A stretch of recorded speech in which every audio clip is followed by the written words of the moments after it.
بسم اللہ الرحمن الرحیم۔ سوچ اور فکر کے نئے زاویے، نئے انداز۔ اسلامی نظام صحت کے ساتھ اللہ ہیلتھ سسٹم میں آپ کا میزبان، آپ کا طبیب، آپ کا معالج، ہربلسٹ، نیچروپیتھک ڈاکٹر جمیل مہروی آپ کو خوش آمدید کہتا ہے۔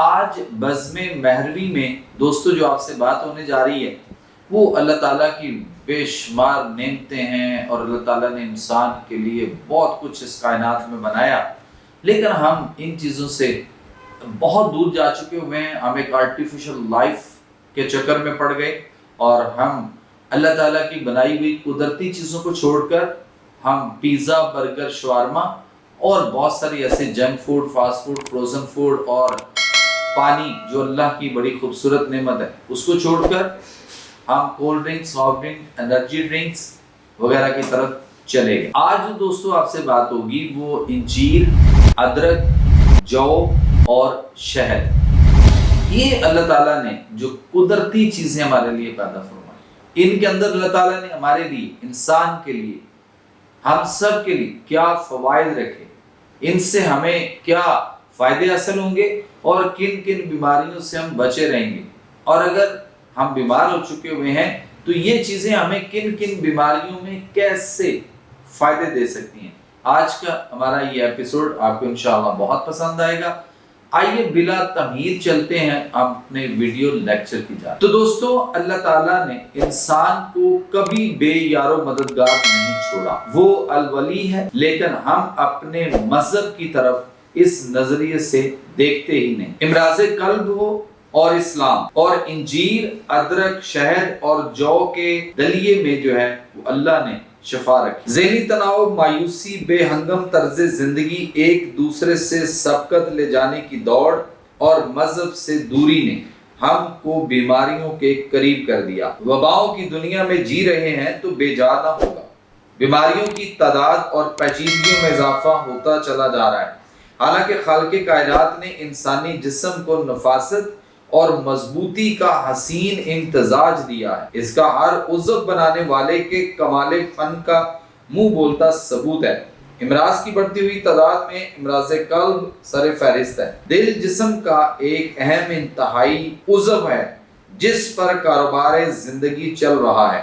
اس کی صحت اور بیماریوں سے آگاہی کے لیے پوری دنیا اپنے وسائل کو استعمال کر رہی ہے، مگر دوستو اس کے امراض اور مریض بڑھتے ہی چلے جا رہے ہیں۔ صرف امریکہ میں سالانہ 100 ملین لوگوں کو دل نے دورہ کی صورت میں ہسپتال پہنچایا، اور تقریباً 4 لاکھ لوگوں کی اموات کی وجہ یہ مرض ہی بنتا ہے۔ اب تک طب جدید یعنی ایلوپیتھک جو سسٹم ہے ہمارا، اس نے جو اس کے افعال اور جسم میں کردار کو معلوم کیا، اسے ہادی برحق حضرت محمد صلی اللہ علیہ وآلہ وسلم نے نہایت مختصر اور جامع الفاظ میں یوں بیان فرمایا۔ مسلم بخاری کی حدیث ہے کہ نبی کریم صلی اللہ علیہ وآلہ وسلم نے فرمایا، تمہارے جسم میں گوشت کا ایک ٹکڑا ہے، ایک لوتھڑا ہے، وہ جب تندرست ہو تو سارا جسم تندرست رہتا ہے، اور جب وہ بیمار ہوتا ہے تو سارا جسم بیمار ہوتا ہے، اور یہ لوتھڑا دل ہے۔ اتنی خوبصورت تشریح یعنی دل کے متعلق کوئی ماہر قلب بھی بیان نہیں کر سکتا، جبکہ طب جدید میں ہر نئی آنے والی ریسرچ پہلے کی نفی کرتی ہے اور ایک نئی راہ دکھاتی ہے۔ دل کے مریضوں میں کمزوری، بدہضمی، نیند کی کمی، یادداشت میں کمزوری جیسی متعدد علامات ہوتی ہیں، یعنی جسم کے تمام افعال متاثر ہوتے ہیں۔ جب علم پڑھتے ہیں تو یہ معلوم ہوتی ہے کہ دل سے آکسیجن والے خون کی سپلائی سے ہی ہر عضو میں حیات یعنی زندگی باقی ہے، لیکن ہادی برحق صلی اللہ علیہ وآلہ وسلم نے اس بات کو سینکڑوں سال پہلے اس حدیث مبارکہ میں بیان کر دیا، کیونکہ کوئی بات خود سے نہیں کہتے تھے۔ آپ صلی اللہ علیہ وسلم کی تمام باتیں جو ان کے تمام علم جو ہے وہ الہامی تھے۔ قرآن حکیم میں ارشاد باری تعالیٰ ہے، ہم نے آپ کو کتاب اور حکمت عطا کر دی ہے، اور ہر وہ علم سکھا دیا ہے جو آپ کو پہلے سے نہ آتا تھا۔ دوسری صدی ہجری کے بعد عرب کے جو طبیب تھے انہوں نے حضور اکرم صلی اللہ علیہ وسلم کی ارشادات کی روشنی میں علی مذہب الدین ابو الحسن علی بن نفیس اللہ نے امراض قلب پر تصانیف پیش کی جو آج بھی مستند ہیں۔ سورہ الاحزاب کی آیت ایک اس کا ترجمہ آپ کے سامنے رکھتا ہوں کہ قرآن حکیم میں ہی ایک اور جگہ اللہ تعالیٰ ارشاد فرماتے ہیں کہ اللہ تعالیٰ نے ایسا کوئی آدمی تخلیق نہیں کیا جس کے سینہ میں ایک قرآن کے صادق ہونے کا کھلا چیلنج ہے۔ دنیا میں عجیب و غریب بچوں کی پیدائش دیکھنے اور سننے میں آتی ہے، لیکن کبھی یہ مشاہدہ میں نہیں آیا، نہ سنا کبھی کہ کسی کے سینے میں دو دل ہیں۔ دل کی جسم میں جگہ کے متعلق ایک خوبصورت حدیث موجود ہے۔ آپ صلی اللہ علیہ وسلم نے فرمایا دل کی مثال پتے یا لٹکنے والے ریشے کی سی ہے جو درخت کے ساتھ لٹکا رہتا ہے۔ یہ مستند احمد کی حدیث میں نے آپ کے سامنے رکھی۔ دل دونوں پھیپھڑوں کے درمیان پتے کی طرح لٹکا ہوا ہے۔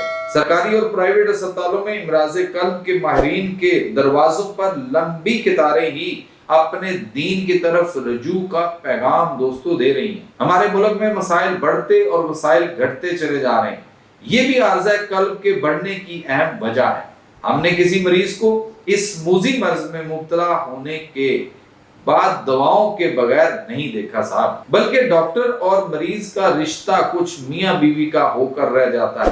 دونوں ایک دوسرے کے لیے لازم و ملزوم بن جاتے ہیں۔ ہم نے ایک دلی بات ذہن نشین کر لی ہے کہ اہل عرب کے پاس شاید دشت عیسیٰ ہے۔ ہر بیماری کے متعلق ہم ان کی ریسرچ کا انتظار کرتے ہیں، ہر بیماری کی ویکسین اور دوا کے لیے ان کی جانب دیکھتے ہیں۔ حالانکہ کچھ عرصہ سے دنیا میں نئی وبائیں اور بیماریاں ان ترقی یافتہ ملکوں سے نکل رہی ہیں۔ ہمارا مذہب ہمیں مہد سے لاحد تک کے تمام معاملات کے لیے مکمل دوستوں رہنمائی دیتا ہے۔ قرآن و حدیث میں چھوٹے سے چھوٹے مسئلہ کے لیے آیت یا حدیث موجود ہے۔ اللہ تعالیٰ نے ہمیں کبھی بھی بے یار و مددگار نہیں چھوڑا، نہ وہ چھوڑتا ہے، کیونکہ وہ الولی ہے۔ ہم اپنے مذہب کی طرف اس نظر سے دیکھتے ہی نہیں۔ امراض قلب یعنی دل کی بیماریاں اور چھاتی کے تمام بیماریوں کے لیے اللہ تعالیٰ جو ہے وہ فرماتے ہیں سورہ یونس، تمہارے پاس رب کی طرف سے ہدایت کا ایک خزانہ آیا جس میں سینہ میں پائی جانے والی تمام بیماریوں سے شفا ہے۔ اب دوستوں دیکھتے ہیں کہ امراض قلب کی عمومی وجوہات۔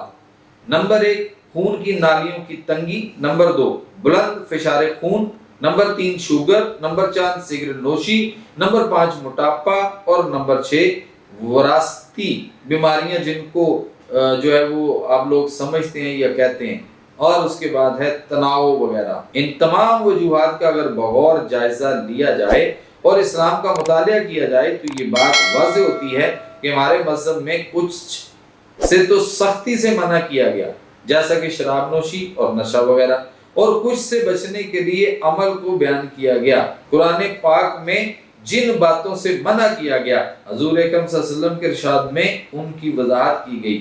اسلام میں بے جا پابندیوں کا تصور ہی نہیں ہے۔ موٹاپا اور بسیار خوری کے متعلق متعدد آپ صلی اللہ علیہ وسلم کے ارشادات موجود ہیں، جیسا کہ رات کا کھانا بھوک رکھ کر کھانے کا حکم ہے، اور ایک صحابی رضی اللہ تعالیٰ عنہ کو آپ صلی اللہ علیہ وسلم نے رات کے کھانے کے بعد چہل قدمی کرنے کی تلقین کی۔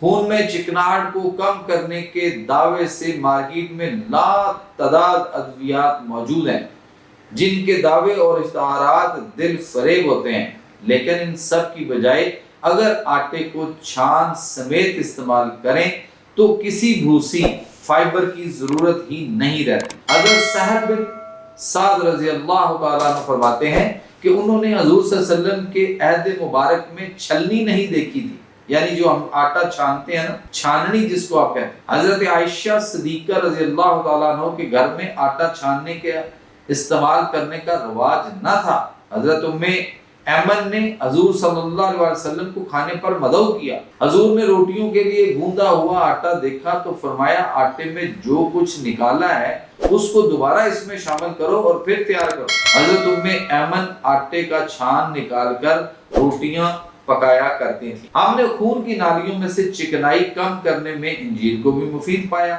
یہ نہ صرف چکنائیوں کی تحلیل کرتی ہے بلکہ جگر اور معدہ کے افعال کو بہتر بناتی ہے اور قبض سے بچاتی ہے۔ ہم نے اس کو کینسر اور آنتوں کی سوزش میں بھی مفید پایا۔ اس کے برعکس دوستو طب جدید میں کچھ لوگ لہسن کو کارآمد تصور کرتے ہیں، حالانکہ جن تمام خوبیوں کا ذکر لہسن کے ساتھ کیا جاتا ہے وہ تمام ادرک میں موجود ہیں۔ کچھ احادیث میں لہسن کو ناپسند قرار دیا گیا۔ بعض محدثین کی رائے میں کچے لہسن سے پکنے کے بعد ٹھیک ہے، مگر لہسن تو ہر گھر میں روزانہ استعمال ہوتا ہے، پھر بھی بلڈ پریشر اور امراض قلب میں اضافہ ہو رہا ہے۔ حال ہی میں ہمدرد یونیورسٹی نیو دہلی میں ایک ریسرچ ادرک پر ہوئی جس میں اس کو خون میں چکنائیاں کم کرنے میں معاون دیکھا گیا۔ ادرک دل کو مضبوط کرتا ہے اور خون کی نالیوں کی چکنائی سے پاک کرنے میں اہم کردار ادا کرتا ہے۔ دوستو اللہ تعالیٰ فرماتے ہیں کہ ان کو ایسے گلاسوں سے پلایا جائے گا جن میں ادرک کی مہک ہوگی۔ بلند فشار خون کو عارضہ قلب کی اہم وجہ تصور کیا جاتا ہے۔ اس کے لاحق ہونے کی کئی وجوہات ہیں، ہمارے نزدیک ابھی تک کوئی بات حتمی نہیں ہے۔ خون میں چکنائیوں کی زیادتی، نفسیاتی دباؤ، بے آرامی، سہل زندگی، ان سب سے دوستی کے نتیجہ میں یہ لاحق ہو سکتا ہے۔ ہم پریشانی اور مایوسی سے اپنی زندگیوں کو تلخ اور اپنی شکلوں کو مسخ کر رہے ہیں۔ ہمیں یہ بات ماننی چاہیے ہم حاکم نہیں محکوم ہیں، اور ہماری بھلائی اسی میں ہے کہ ہم ملک مقتدر کی رضا سے شک کر رہے ہیں، ہم مالک مقتدر کی رضا سے شک کر رہے ہیں۔ ایک رومنی فلسفی سنیکا کہتا ہے جو لوگ ناشکری کا شکار ہوتے ہیں وہ ساری دنیا کے مالک بھی بن جائیں مگر وہ ہمیشہ پریشان ہی رہیں گے۔ ہمارا مذہب صبر اور اللہ سے بہتری کی امید کا درس دیتا ہے۔ ویسے بھی قسمت سے زیادہ اور وقت پہلے کسی کو کچھ نہیں ملتا۔ قرآن پاک میں ارشاد باری تعالیٰ ہے جو مل گیا اس پر اتراؤ نہیں اور جو چلا گیا اس پر پچھتاؤ نہیں۔ یہ سورہ الحدید کی آیت ہے۔ اسلام شیخی مارنے اور گزرے ہوئے وقت کو یاد کر کے خود کو اذیت دینے سے منع کرتا ہے اور صبر کی تلقین کرتا ہے۔ اللہ سے صبر اور نماز کے ذریعے مدد مانگو، سورہ بقرہ کی آیت ہے۔ جو اللہ کی رضا پر راضی ہو جاتا ہے اللہ اسے غنی کر دیتا ہے، کیونکہ اللہ تعالیٰ فرماتا ہے کہ پس تم مجھ کو یاد کرو میں تمہیں یاد کروں گا، اور تم میرا شکر کرو اور میری ناشکری نہ کرو، سورہ بقرہ۔ یعنی فَاسْكُرُونِي أَذْكُرْكُمْ۔ سادہ غذا کا استعمال شروع کریں، اپنے کام خود کریں، اپنی خوراک میں نمک، چکنائی، چینی کو کم رکھیں، وزن کو اپنے قد اور عمر کے تناسب سے بڑھنے نہ دیں، پیدل چلیں۔ ایک مشہور کہاوت ہے جس ملک کے پارک ویران ہو جاتے ہیں وہاں کے اسپتال آباد ہوتے ہیں۔ تاریخ اسلام میں عارضہ قلب یعنی دل کی بیماریوں کے پہلے مریض حضرت سعد بن ابی وقاص صحابی رسول تھے۔